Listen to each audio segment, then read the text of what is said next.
Thank you, Chairman Carper, for calling this business meeting and for your commitment to continuing our bipartisan efforts. I'm very proud that we're here with our WRDA legislation today.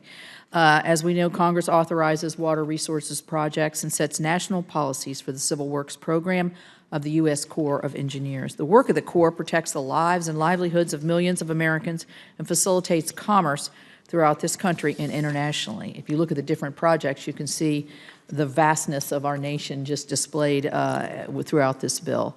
Since 2014, Congress has enacted WRDA legislation every 2 years. Under our former chairman, we did this as well, and I'm thrilled that we reached a bipartisan agreement to continue that tradition of addressing our nation's water resources needs.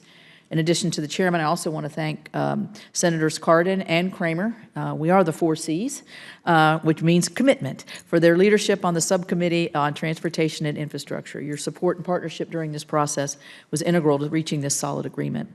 I would also like to thank your staff, Mr. Chairman, and in particular, your staff director, Mary Francis. And I'm just going to go through the first names: John, Maley, Tyler, Jordan, and Milo. Thank you all very much. And on my side, I'd like to thank Adam, my staff director, and also Murphy, Kim, Jacob, Catherine, and Max for their dedication and their long hours of work on this. Today proves again the ability of this committee to develop bipartisan infrastructure legislation that addresses the needs of our members and the communities they represent. True to the Corps' tradition, this bill moves forward projects that will benefit both local communities and the entire country. For example, we are authorizing a significant project for coastal storm risk management on the coast of Texas that will ensure critical port assets can continue to serve our country's shipping and supply chain needs moving forward. This project will help mitigate the worst impacts of hurricanes for local communities. It will also provide a vital corridor for our nation's energy industry. As this committee has heard during its oversight hearing on the Corps' response to Hurricane Ida, when constructed, these coastal projects work to prevent the worst effects of storm and storm damage.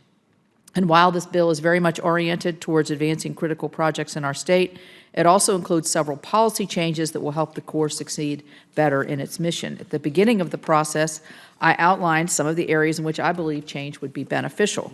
I said we needed to ensure more effective delivery of projects and reduce the confusion that some of our communities have experienced in dealing with the Corps.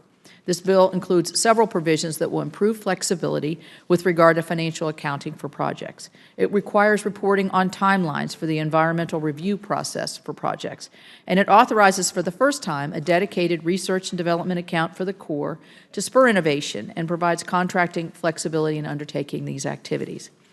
It opens the black box of the Corps by bolstering the agency's technical assistance authorities and providing a new advisory committee for non-federal interests to voice their opinions on how the Corps can better meet their water resources needs.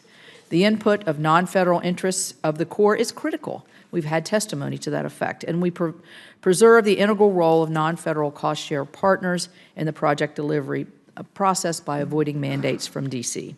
In addition to my role as ranking member, I represent the great state of West Virginia, and I work to address several of the needs of my home state, and I'd share a few highlights.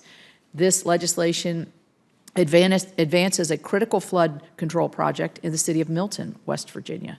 Authorized in the 90s, this project is a long time coming, and I'm proud to have helped forward it.